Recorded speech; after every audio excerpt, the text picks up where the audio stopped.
Bah alors, mes amis, on va parler de quoi aujourd'hui? Bah, on va continuer encore, hein, dans nos conneries. Encore de l'électronique.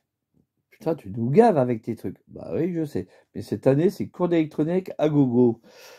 Hein, bon, là aujourd'hui, sujet du cours, le capteur Hall. Ah, qu'est-ce que c'est le capteur Hall? À quoi on utilise le capteur Hall? Bon, vous savez que dans les allumages électroniques, bah, on a commencé quand même à remplacer les fameuses vis platinées par des capteurs Hall, tout simplement. Et à l'heure d'aujourd'hui, sur le marché, on trouve des capteurs Hall à des prix très très modiques, à quelques centimes, voilà. C'est même pas en euros, c'est en centimes. Et ce petit capteur Hall, malheureusement, il a vampirisé un peu notre vie. Ah oui. Bah, on l'utilise pas uniquement que sur des moteurs, pour des allumages, on l'utilise aussi en industrie sur des machines. Et les capteurs Hall, tout con tout bête, vous en avez aussi sûrement chez vous. C'est dans votre machine à laver. Le jour que tu démonteras ta machine à laver, peut-être tu vas en rencontrer quelques-uns. C'est pour le tambour, pour le positionnement du tambour, tout simplement. C'est pour savoir combien un tour minute qui tourne, par exemple, et son positionnement. Bah, ça, c'était des technologies, des capteurs Hall, qui ont été développés aussi en industrie, tout simplement. Le système, il est simple. C'est un petit composant électronique qui réagit sous l'effet d'un aimant. Voilà. Donc là, aujourd'hui, sujet du cours, c'est réaliser un système d'allumage avec un capteur Hall et plus un optocoupleur. Ah, un optocoupleur, c'est un semi-conducteur également qui fait la séparation galvanique de deux systèmes. Il faut savoir que là, dans le capteur Hall que moi j'utilise, c'est un A3144. C'est celui-ci, vous voyez, il est tout petit. Il est tout petit, hein. Bah lui, il va donner une information à un optocoupleur. Et un optocoupleur, c'est pas plus gros que ça, vous voyez. Hein, que lui, il va donner une information. C'est aussi simple que bonjour. Le capteur Hall, il y a un aimant qui va passer devant le capteur, et que lui, il va nous allumer quelque chose. Donc ça veut dire que il aura reçu une information et qu'il doit donner une info à quelqu'un. Voilà. C'est un ordre. C'est du système alpha numérique. Là, on va rentrer quand même un petit peu dans du numérique cette fois-ci. C'est plus du système analogique. Non, non, non. Parce que le capteur Hall est un capteur numérique 1 ou 0. Et l'optocoupleur également. 1 ou 0 avec une séparation électrique par système galvanique. Ça veut dire qu'on n'a pas de liaison électrique ou de transmission de courant du capteur au reste du système. Voilà.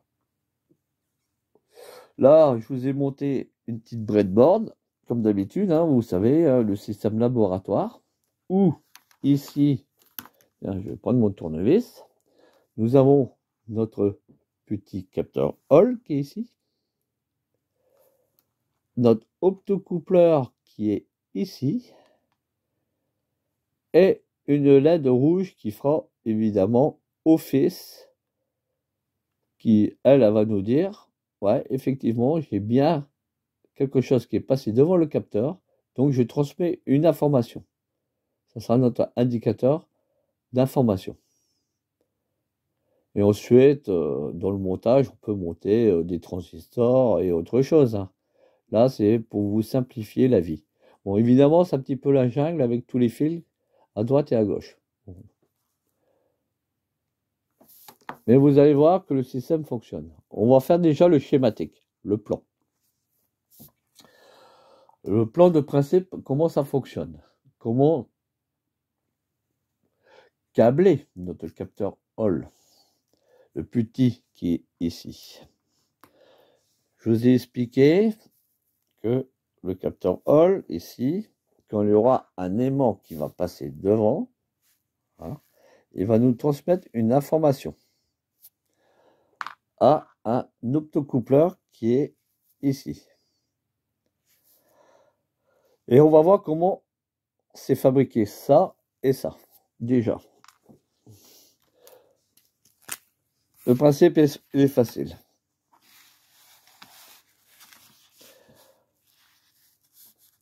Nous avons le capteur Hall.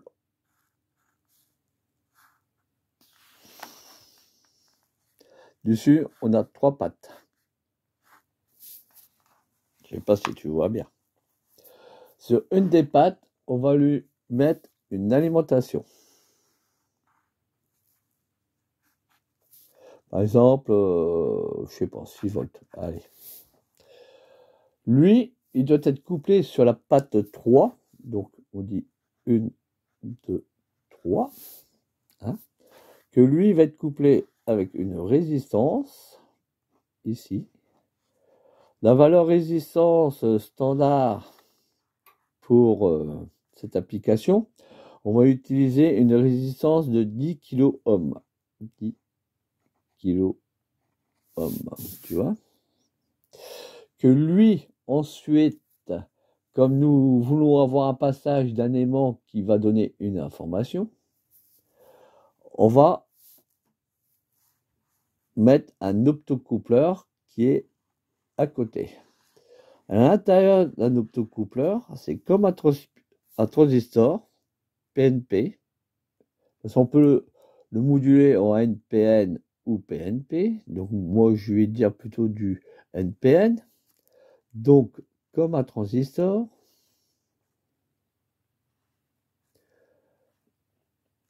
que ici, nous avons le collecteur, l'émetteur, mais la base est une base qui est avec une LED à l'intérieur. Et c'est une LED électroluminescence qui va nous donner un flash sur une cellule optique que elle va commander notre transistor. Ici, c'est un système de transistor comme on utiliserait comme un contact simple. Voilà. Donc c'est pour ça qu'il y a 4 pattes sur cet optocoupleur que j'utilise. C'est un PC817. Voilà. Donc je vais donner une information. Pour donner cette information, donc ici c'est une LED, mais il faut quand même protéger cette LED. Ben, moi j'utilise encore une résistance dessus. Et cette résistance, c'est une 2 kΩ. Voilà. Jusque là, tu me suis, c'est bien. Ben, il faut savoir qu'ensuite, notre capteur Hall doit être aussi sur la ground. La ground, c'est le moins. Donc, ici, tu as un plus, ici, tu as un moins. Jusque là, tu me suis? Tu me suis dans mon gris-gris? Voilà, dans mon gris-bouilli. Ben, évidemment, sur la patte 3, ici, c'est le retour d'information. Voilà. Ça veut dire que toi, tu fonctionnes, tu me balances du courant sur cette fameuse LED dans l'optocoupleur, et que dans l'optocoupleur, je dois avoir une information. C'est 1 ou 0. C'est comme là, l'ordre de fonction, c'est 1 ou 0. Là, on rentre dans du binaire. Là, c'est du numérique, la fonction. Évidemment, dans notre montage, pour voir si on est cohérent, bah, on va mettre un système de charge. Donc, le système de charge, ça va être simple. Toujours pareil. On va utiliser encore une résistance et une petite LED électroluminescence qui est rouge là sur mon breadboard qui va tomber ici. Et la résistance sera toujours de 2 kilo ohms. Voilà. Pour ce type de montage, ça suffira les valeurs des résistances. Voilà. Et évidemment, la sortie sera reliée tout naturellement sur le ground, ici.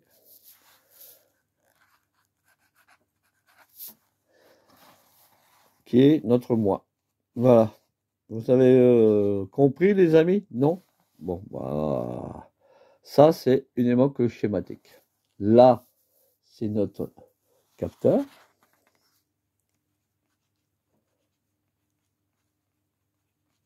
Et là, c'est notre optocoupleur.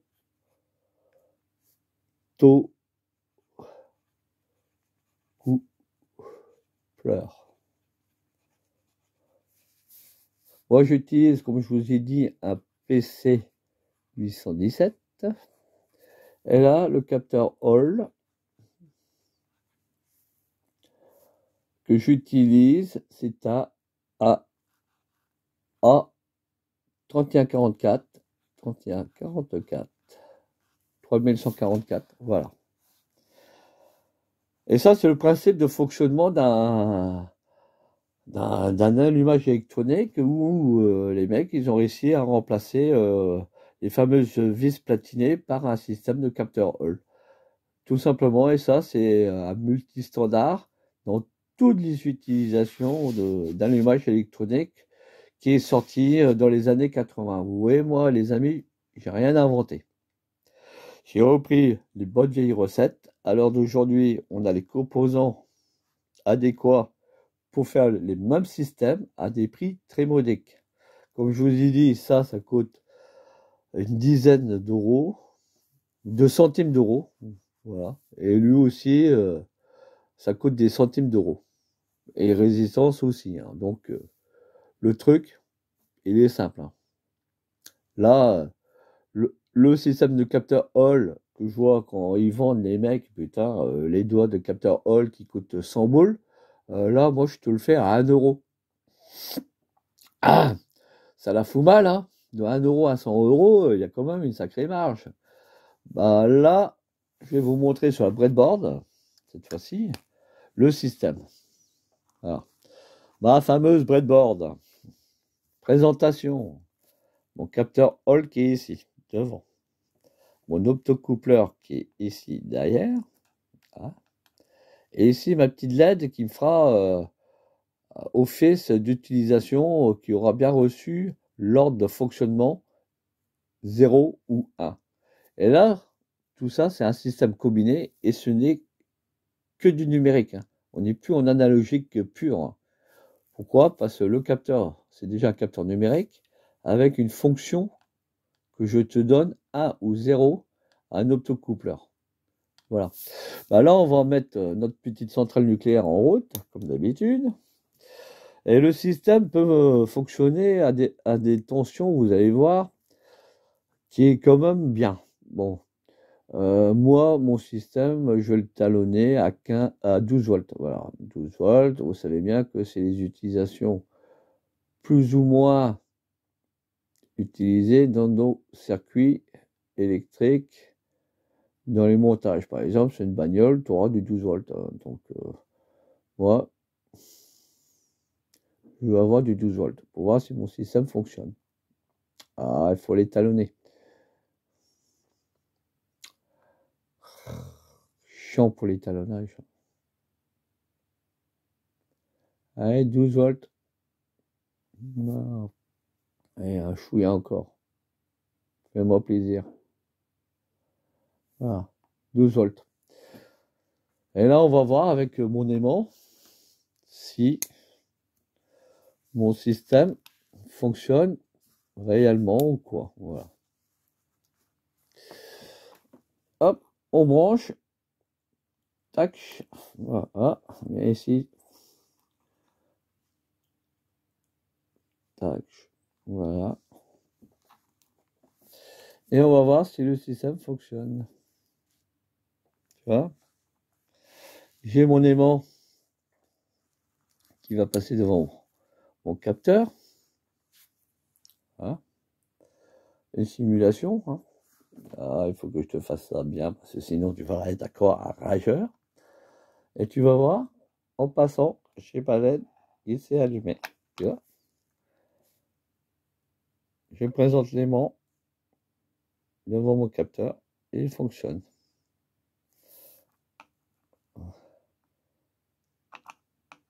Voilà bien. Elle s'allume et elle s'éteint. Voilà.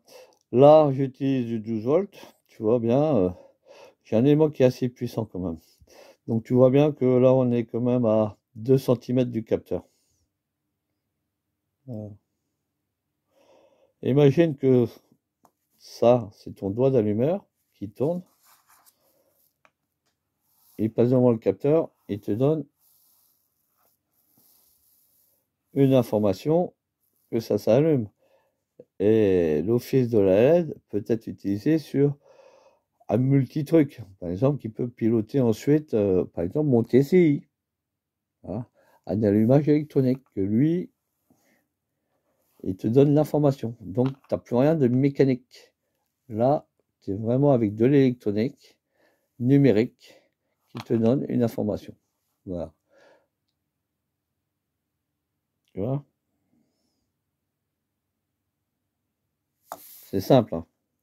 Rien de compliqué pour faire un capteur Hall.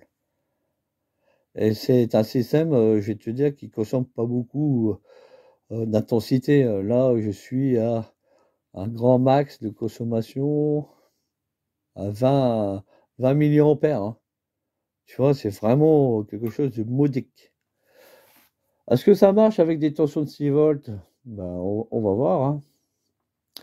Là, je vais même pousser ma connerie à mettre 6 volts. 5, 6, ok. 6, 11. Hein. Ben, le système fonctionne aussi à 6 volts, hein, tu vois.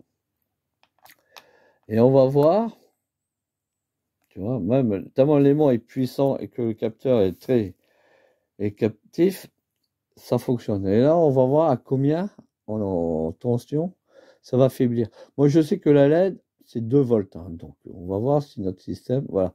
Là, je suis à 2,40, 2,50. La LED s'est coupée. Il y a 2,60, tu vois. La petite LED s'est allumée. Donc, ça veut dire que même à 2 volts 6, ça fonctionne. Donc, ça capte. Hein. Et la tension maxi, normalement, je peux booster le système à 24 volts. Allègrement, là, tu vois, je suis à 26 volts. Sachant que le composant peut supporter à 35. Hein. Bon, voilà. Là, je suis à 30 volts. Et tu vois très bien qu'à 30 volts, le système fonctionne aussi. Par contre, plus tu as de courant, plus le petit capteur Hall capte un champ beaucoup plus large. Là, tout à l'heure, j'étais à 2 cm. Là, je suis allègrement, allez, plus ou moins au double, à 4 cm du capteur. Tu vois. Et ça fonctionne. Hein. Tu vois, et l'avantage du système, comme le père Lolo, il sait toujours calculer ses valeurs de résistance. Donc, je regarde toujours la documentation des data chips, comme on appelle, des composants, pour connaître les tensions auxquelles ils peuvent résister. Donc, je peux vous dire que questions de tension sont élaborées pour des alimentations à 25 volts, normalement. Donc, hein, à 12 volts, je leur fais pas de mal. Hein. Tu vois?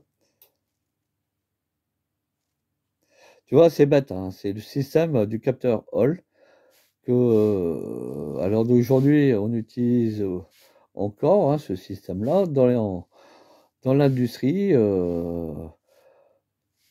pour connaître certaines informations, hein. Ça peut piloter ensuite des infos pour des automates programmables. Tandis que là, pour l'application, moi, je cherchais le truc simple, à savoir comment ça fonctionnait et comment câbler ça. Voilà, tout simplement. Voilà les amis, ça c'était un petit cours d'électronique. Le capteur Hall, voilà, avec optocoupleur, hein, à la clé. Bon, comme je vous ai dit, ça fait office pour recueillir une information, que ça peut donner ordre de fonction à autre chose. Ensuite, à un transistor, autre. Voilà. Vous voyez, il n'y a pas beaucoup de composants. Il y a 3 résistances, une LED, un optocoupleur et un capteur Hall. Donc 6 petits composants. Voilà. Et ça fait l'affaire. Rien de compliqué, hein. Le capteur Hall, c'est le truc basique que, bon, qu'en électronique, les mecs, ils apprennent ça en 3e année. Ah, bon. Parce qu'on rentre dans l'ère du numérique, information numérique. C'est magique, hein. Il va falloir que je vous présente mon prof d'électronique. Vous allez voir, il est plus barge que moi, hein. Bon, voilà, voilà. Et ça, vous pouvez utiliser sur vos mobylettes ou motos. Et le schéma, tu vois, il est hyper basique, hein. Donc, c'est que du truc simple, hein. Là, je t'ai dit 6 volts, mais tu as très bien vu qu'on pouvait le booster à 30 volts, hein. Voilà. Allez, un petit cours open free pour vous. Rien de secret, c'est des trucs déjà connus en électronique. Allez, sur ce, mes amis, je vous laisse. Méditez bien et si vous avez des questions, n'hésitez pas. Il y a toujours les commentaires en bas. Bon, je vous fais rappeler les composants. Résistance 10 kΩ. Moi, j'ai du 1 demi-watt, j'utilise du 1 demi-watt, hein. 10 kΩ, deux résistances de 2 kΩ, une petite LED, un optocoupleur que c'est le PC 817, un capteur Hall, c'est un A3144, donc le 3144. Voilà. Tout simplement, mes amis. Et vous verrez, futurement, ça va donner idée à faire encore d'autres conneries. Ouais, ouais. Indirectement, si je vous présente ce sujet-là, c'est parce que j'ai eu un collègue qui a eu un petit problème sur un allumage, sur sa R5, une TL, ouais, R5 TL. Elle date pas d'aujourd'hui, elle date de, je sais plus quelle année, 76 ou 77, un truc comme ça, je crois. Et il avait foutu un allumage électronique, super, avec un capteur Hall, super. Mais le truc, il l'a claqué, donc le mec était dans la merde. Bon, il sait que je suis un électricien, ouais, tu peux venir voir ma R5, là, j'ai un petit problème. Bah oui, Christian, qu'est-ce qui t'arrive? Ouais, je sais pas, elle veut plus démarrer, hein. Ah, l'allumage. Capteur. Bah, le truc du capteur Hall qu'il avait, bah, c'est plus fabriqué déjà, premièrement. Et pour le remplacer, ça a lui coûté une blinde. Parce qu'il fallait qu'il change tout. Il en avait pour 700 balles, je crois. 700 euros, c'est ce qu'il m'a dit. Le module, sauf le kit, hein, donc le kit acheté à 500 balles, 200 balles de manœuvre pour monter, hein. Mais à 500 balles le système, waouh! Tandis que ça venait par un système de capteur Hall, ça là, et que d'ailleurs j'ai changé le composant, hein, c'était un capteur qui était un peu plus gros que celui-là, hein. Je lui ai changé le composant, ça lui a revenu allez, à 2 euros le composant. Et sa R5 est reparti avec, comme en 40, comme on dit, et vas-y que je te. Allez, c'est reparti. Et ben, il était tout heureux. Il voulait me donner un billet. Moi, je lui ai dit, laisse tomber, on est des potes, on se rend service. Le jour que j'aurai besoin d'un coup de main, tu me rendras service, pareil. J'espère que tu me rebalanceras l'ascenseur, mon Christian. Mais je sais que tu es un super pote, toi aussi. Allez, sur ce, mes amis, j'espère que vous avez compris le principe, hein, donc, un petit composant comme ça peut sauver la vie, 10 centimes. Voilà. Point barre. Allez mes amis, je vous laisse. Et à la prochaine, au prochain cours d'électronique. Il va bien vous faire des cours d'électronique cette année. C'est ça ou les maths. Hein? Il n'y a pas le choix. Hein. Mais je vais vous présenter quand même mon prof d'électronique parce qu'il il est pas mal, mon petit ingénieur. Hein. Donc c'est un C++. Allez, je vous laisse. Bisous, à la prochaine.